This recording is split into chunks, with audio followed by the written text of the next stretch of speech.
মাওলানা দেলোয়ার হোসেন সাইদি তাকে ধর্মীয় অনুভূতির মিথ্যা অভিযোগ দিয়ে গ্রেফতার করা হয়েছিল, কিন্তু আমরা স্পষ্ট যে ধর্মীয় অনুভূতির আঘাত রাখাল রাহা দিয়েছেন, এর বিরুদ্ধে কোনো আইনি ব্যবস্থা আমরা নিতে এখনো দেখিনি।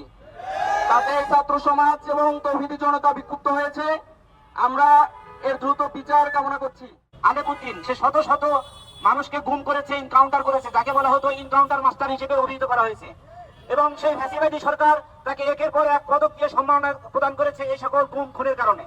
ধর্মপ্রাণ মুসলিম নারীকে রমজান মাসে তাকে জোরপূর্বক রোজা ভেঙে ধর্ষণ করেছে, বাধ্য করেছে, অথচ সেই ধর্ষণের কয়েক বছর পার হয়ে যাওয়ার পরেও নতুন করে রমজান মাস আসতেছে, কিন্তু ধর্ষকের এখনো কোনো শাস্তি হয় নাই।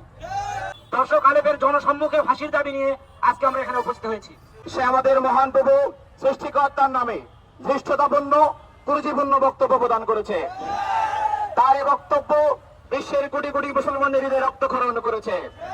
শুধু তাই নয়, আপনারা জানেন নবম শ্রেণী এবং দশম শ্রেণীর বাংলা ব্যাকরণ বইয়ের কাভার পেজে আদিবাসী শব্দ যুক্ত করার মাধ্যমে এই রাখালদাহ এবং তার গংরা পুনরায় এদেশকে অখণ্ড ভারতের মধ্যে নিয়ে যেতে চায়।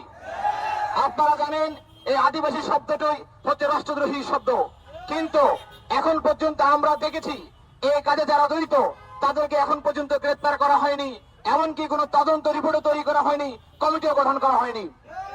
সম্মানিত উপস্থিতি, আপনারা জানেন সোহেল হাসান গালিব নামে আরেকজন কুলাঙ্গার আল্লাহ রাসূলকে নিয়ে বিশ্ব মানবতার মুক্তির দূত সাইদুল মুরসালিনকে নিয়ে কুরুচিপূর্ণ কবিতা রচনা করেছে, কিন্তু এখন পর্যন্ত তার কোনো আমরা দৃশ্যমান শাস্তি দেখিনি।